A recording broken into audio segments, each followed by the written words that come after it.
Mahkamah Konstitusi merupakan salah satu lembaga yudikatif yang mana tugasnya adalah berproses kehakiman yang mempunyai. Peduli Mahkamah Konstitusi datang lagi untuk apa, Pak? Baik, kami dari Aliansi Peduli Mahkamah Konstitusi, tentunya kehadiran kami di sini merupakan aksi jilid 2 kami.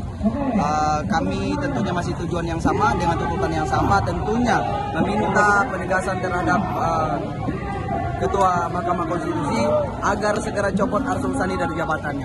Mengingat Arsul Sani adalah salah satu mantan dari partai politikus dan kemudian beliau pernah menjabat sebagai anggota DPR RI.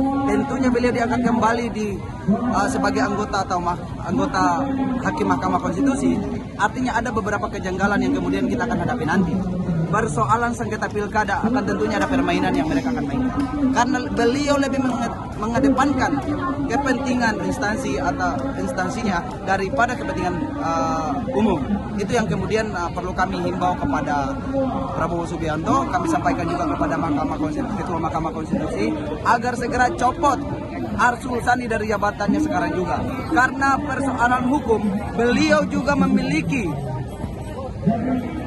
gelar doktor yang memang tidak jelas dan tidak valid.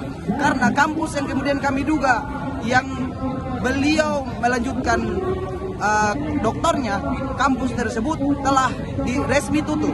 Artinya jangan sampai beliau hanya membeli ijazah palsu. Itu yang kemudian kami lebih menegaskan kepada Ketua Mahkamah Konstitusi. Apakah ada aksi selanjutnya, Pak?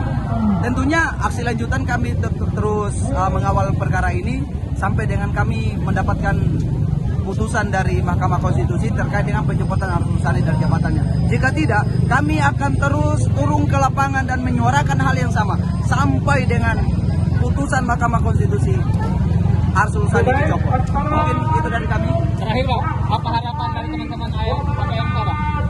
Harapan kami, jika Presiden, Ketua Mahkamah Konstitusi, jika ingin negara bebas dari persoalan korupsi dan nepotisme, maka seharusnya secepatnya copot Arsul Sani dari jabatan. Itu harapan dari kami. Jika tidak, akan ada kegaduhan ketika ada anggota hakim Arsul Sani masih tetap menjabat. Itu mungkin dari kami. Oke, terima kasih, Pak. Jangan lupa.